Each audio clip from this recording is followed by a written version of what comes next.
I'm in confident today's days that no one's gonna beat me, and that's why I would say that I would be a blacklister alongside with all those other videos. Why? Because no one puts the goddamn turbo into the in tank before the carburetor. No one fucking does that shit. They might actually do that, and I'm gonna fucking applaud my ass off. Oh, they put it into the air in tank. They put the carburetor on to the onto the engine, and then the turbo goes into the air box behind the carburetor, not into the in tank, the air in tank, which the carburetor attaches to. Oh no, I know there's many ways of turbocharging it, but then the fact that oh, what were you talking about? And Mesa goes, no one's fucking rich enough to pay some fucking guy to put that on their bicycle. Turbocharged, supercharged, two-stroke engine that's got a jackshaft system that has 6 speeds off of the regular engine. That goes down to the bicycle gears box. For the bicycle gears on a 21 mountain bike speed.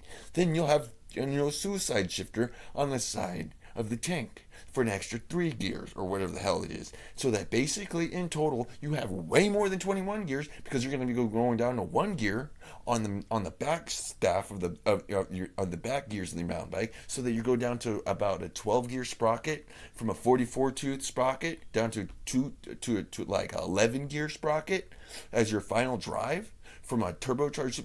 No one gets that because no one actually puts turbo, and then but that's not even the final gears, because then you got 6 gears that you got to change there with a 3-speed suicide shifter variable. So you have to and then on the gear ratio, you got a bike that's 29-inch rims that go down, and if you do the mathematics to the pinpoint of the axle, which is going to be the rough radius of about 1 inch.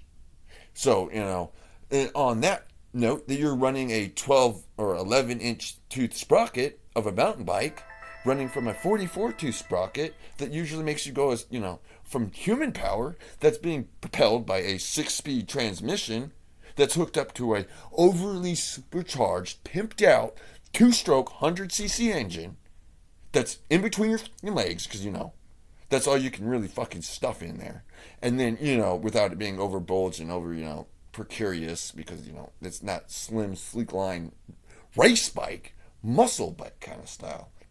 Big ass engine and a 29-inch frame, triangle frame, with it being dual suspension. So you got shock on the top side. Then you put a turbocharger on, because you have to weld these special triangle that I bought, because I know they cut that shit out, and I bought it. Then I welded it off of the tube kits that they sell, the gas pipe. Cut that shit, put that shit on there. Then it streamlines into the bike. I just haven't put the oiler kit. I know those work. I've put the fucking inducer into the in tank.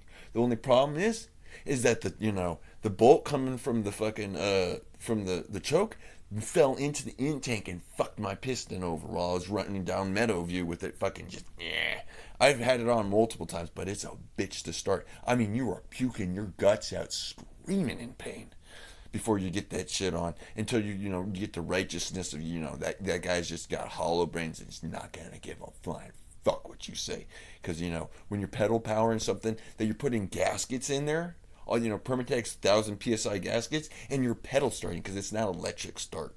That's what it'll do. A turbocharger for a Rhino, small Rhino engine on a 100cc 2-stroke engine, and then I'm gonna put a turbo on, a supercharger on it, an AMR 300 supercharger for under 0.7 liters as it is, down to a little onto the bevel gear for the fucking spindle that will spin it counterclockwise, because coincidentally they do buy that, but no one's fucking rich enough to, because I'm on welfare and I'm spending like $200 a time at auction for that kind of crap.